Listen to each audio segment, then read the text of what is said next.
destiny.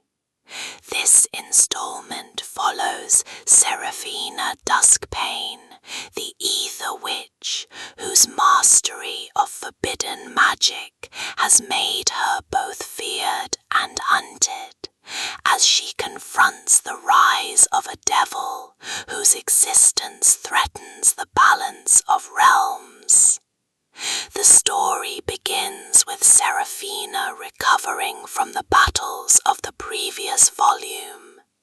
Her bond with the ether, the mystical force that grants her power, has grown unstable, leaving her vulnerable to corruption. When a series of omens point to the awakening of an ancient devil, Seraphina realizes that her destiny is tied to this entity in ways she cannot escape. Drawn into visions and divinations, Seraphina discovers that the devil is not merely a creature of destruction, but a being bound to her through prophecy. Her attempts to resist this fate only deepen her connection, forcing her to confront the possibility that she may be the key to either banishing or unleashing the devil upon the world. The story thrives on dark fantasy tropes. Forbidden magic.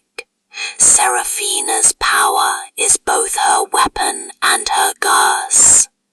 Prophecy and destiny. The divination reveals her role in the devil's rise. Laurel ambiguity. Choices blur the line between salvation and damnation.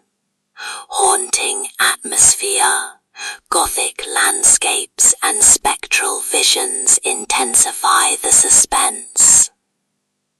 Supporting characters enrich the drama.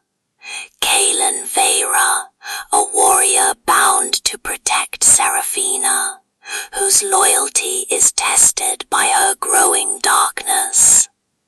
Ira Moonfall, a seer who guides Seraphina through visions, but hides her own secrets. The devil, a shadowed figure whose whispers tempt Seraphina towards surrender. The climax builds when Seraphina performs a divining ritual to confront the devil directly. The ritual reveals that the devil is not an external force, but a reflection of her own ether corruption.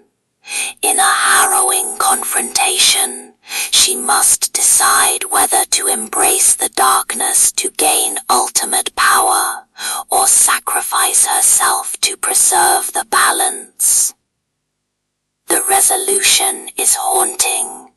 Seraphina survives the ritual, but the devil remains tethered to her soul. Her victory is partial. She has delayed the devil's rise, but not destroyed it. The novel closes with Seraphina walking into the night, her fate uncertain, her power both a blessing and a curse.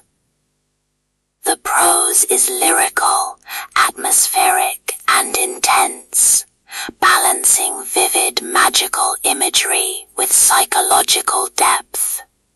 The tone appeals to fans of dark fantasy who crave stories that explore the cost of power and the allure of forbidden destiny.